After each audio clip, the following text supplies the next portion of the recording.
This is Ben from Last Resort Network. Welcome to another classic movie review. Today we are going to review the classic 1962 horror mystery film, Carnival of Souls. Carnival of Souls has a unique history when compared to most other films that have a comparable historic stature. It is the one and only film directed by Herk Harvey. Harvey had a background in film and worked for the Centron Corporation, making primarily education films.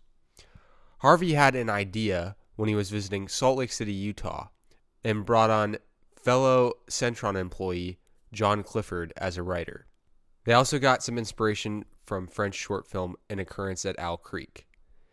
It's hard to imagine how two middle American guys created a landmark surrealist film.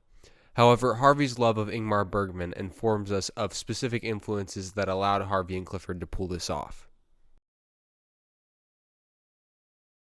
Mary Henry is a young lady in Lawrence, Kansas. She and her friends are roped into a drag race with a local crew of hooligans. In an accident, the car Mary is in is nudged off a bridge into the water. Remarkably, Mary is the sole survivor. We are introduced to Mary's career as a church organist after this, which is about to take off in her new job in Salt Lake City, Utah, at a local church. In the new town, Mary notices a creepy-looking carnival that is now abandoned. She stays with a kind older woman who is also renting a room to the insufferable John Linden.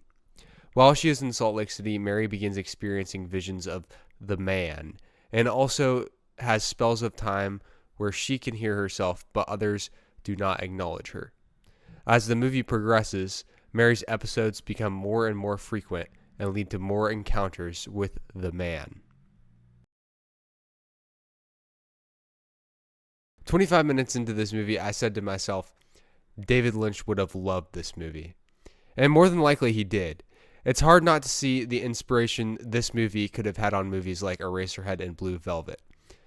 It has the quality of presenting frightening moments in otherwise normal suburban circumstances in the U.S.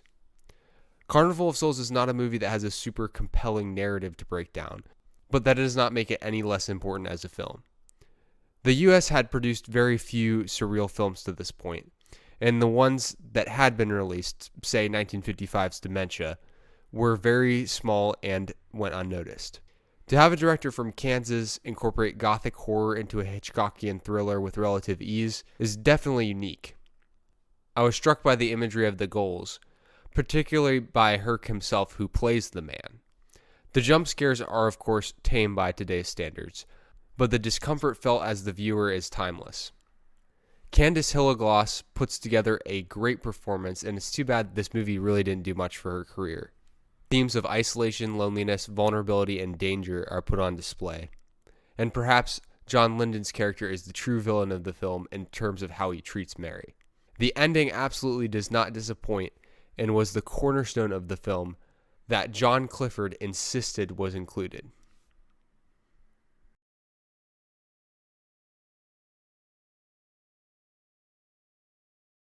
I gave Carnival of Souls a 4.5 out of 5 on Letterboxd. This is a great horror movie because it leaves the viewer uncertain of what they are afraid of. Many of the horror movies coming out at this time were schlocky and on the nose. While they have their place, they are not necessarily as interesting from an artistic standpoint. Even with its minuscule budget, Carnival of Souls is a film that feels like it had a clear vision that was executed as well as possible.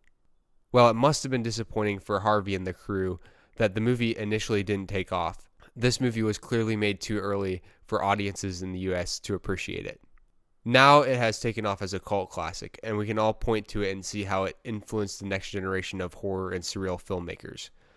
Of course, US audiences would also have not been familiar with Bergman and John Cocteau or other filmmakers that this film owes heavily to. Looking back, we have the gift of seeing this film in the grand scope of the cinematic story. So if you are a young filmmaker with little to no access to money, look at a movie like this and think about what creative ways you can put your own unique stamp on cinema. Classic Movie Reviews is brought to you by Point A Insurance. Point A Insurance is a family-owned, independent insurance agency that wants to connect you with the best possible rates and the best possible insurance carrier with the best possible coverages. Point A is the way to save money on auto, home, and business insurance. Call Point A at 614-486-7300 or email them at service@pointains.com. Point A Insurance. Your success, our mission. This has been Ben with Last Resort Network, your last resort for movies and more.